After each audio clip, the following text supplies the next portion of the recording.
Good morning, motor cars. Today is Monday, January 23rd, and boy, what a gorgeous day it's turning out to be. As a matter of fact, it's been a great month, really. Anyway, this day in history, 1789, Georgetown University, established in what is now Washington, D.C. 1849, Elizabeth Blackwell became the first woman physician in the United States.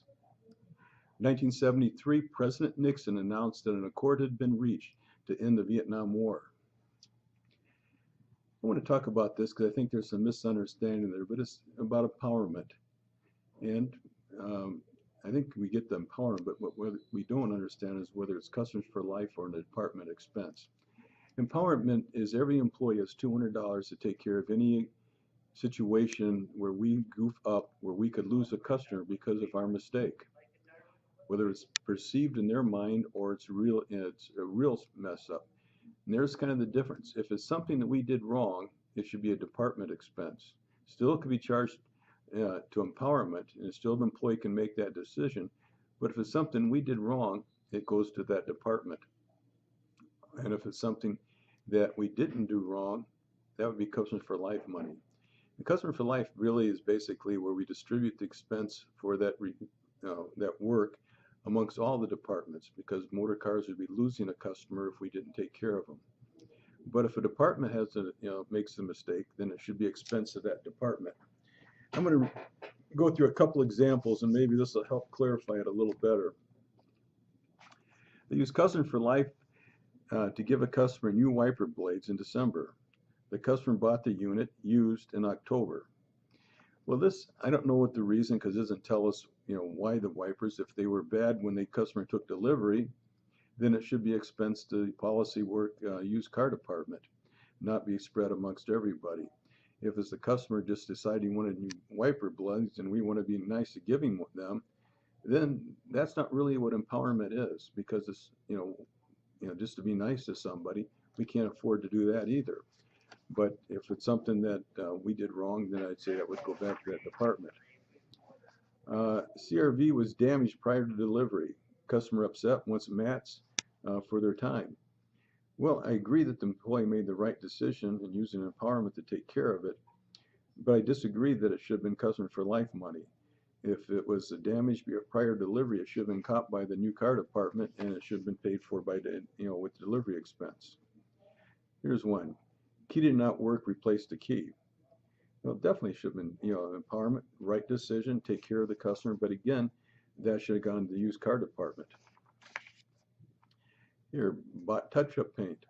Well, I don't know, it doesn't have a reason why, but if we just give them customers touch-up paint because we want them to take care of them, then that should be an expense to that department.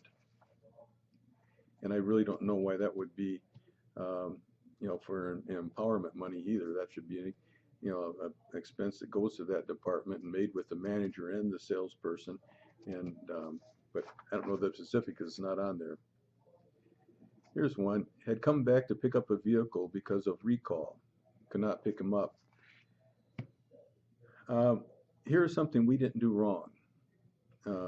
We didn't, we had no control of the recalls. And if it's something that upset the customer about the recall, I'm sorry. But if it's something we were going to lose a customer because of this, giving them floor mats, which they did, was a good empowerment example, and that would be Customer for Life, because it's nothing we did wrong and it's something to save a customer.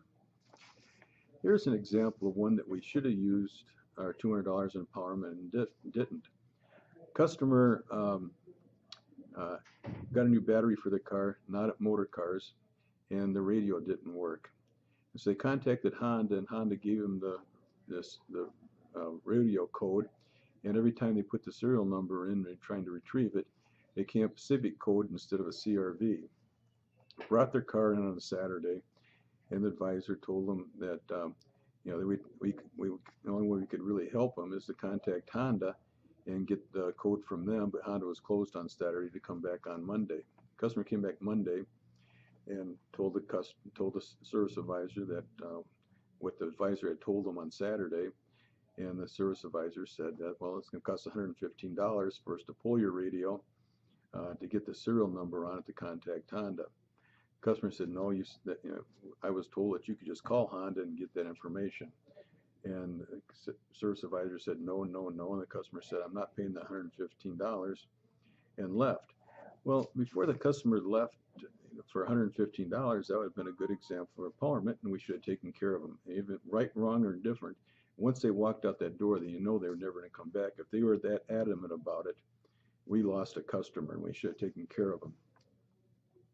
And kind of the end of the story, which is just like the advisor told them on Saturday, the customer then called American Honda, and American Honda gave them the right code, and they were able to fix the radio themselves without pulling the radio out. So there's a customer we lost. We could have saved them for $115. So I don't know if that helps or not, but hopefully it does. Happy birthday today. Al Talib, a Toyota salesperson, is having a birthday today, so happy birthday, Al. Upcoming events. Everyone has to take the HAZCOM quiz in order to maintain their compliance. This ensures that employees do not need to take the 3-hour course at CADA headquarters in Brecksville, because they can instead meet the requirements by completing the quiz. This requirement must be done by February 4th. And so contact Tyler at extension 334 for your username and password. Now, this isn't something we're doing because we would just like the idea of taking HAZCOM, getting HAZCOM credit. It's required by law. And if it's not, it's punishable by a big fine to the store. Every employee has to do the HAZCOM quiz. And if you don't do it, we're going to require you to be employed here to go to CADA headquarters in Brecksville for a 3-hour course, which is a real pain. The online quiz is very simple, easy, and it's quick to do. So please, everybody, contact Tyler before February 4th and get this done. If not, you're going to have a problem. Anyway, so please do that. It's the easy way out. Assembly line update. I talked to Jim this morning, and I think we're going to be rolling cars down there before the end of the month. And this time I think we really are going to. So cross our fingers and hope that's up and going. Ideas to help make us more successful in 2017. A better place to work, and ways to give our customers first-class service, or any other ideas for 2017. If you have any of these ideas, please go to motorcarsdirectory.com and click on Forms Issue Board. And it'll come up there. You can put your suggestion in. Your idea goes right to my email, and most of the time, if you don't put your name down, I'm not even going to know who it is. And I'd like to give an example of 2 of them, which I don't know who suggestions they were, but they were great ones. One was for the chili cook-off to have employee judges, and we did that today, and the judges did fantastic. Matter of fact, the winners, which will be announced right now. First place, no, let's start with third place. Third place was Debbie Householder. Good job, Debbie. Your chili was great. Second place was Kristen Deo, and Kristen's always in there. She's a great cook and always does a good job. First place was a little bit of a surprise to me until I tasted his chili, and his chili was excellent. Earl, congratulations on first place. So you 3, make sure you see me. First place gets, I think 500. Second place is 300, and third is 200. I think that's what it is. But see me. Some good prizes. We had a good time and some great food. So good job, everybody. At the end of this month, Dave Cece is going to be going to out to California to take Papa Dent training, and so hopefully by the middle of February we're going to have our own Papa Dent department, and the new construction is going to be starting probably in 2 weeks. I think they're getting permits now for the Pontiac building, so that's finally getting underway. He's going to have a little area there where we'll do touch-up paint and Papa Dent, so that's work we'll be doing shortly. So good job. And I can't wait to get that going. Bert Weiss Award. That's coming up. We need your suggestions before March 15th, and we'll vote on those and announce them first part of April, hopefully, or the middle of April. And what the Bert Weiss Award is for is honesty, outstanding customer service, and constantly observing ways to improve motor cars.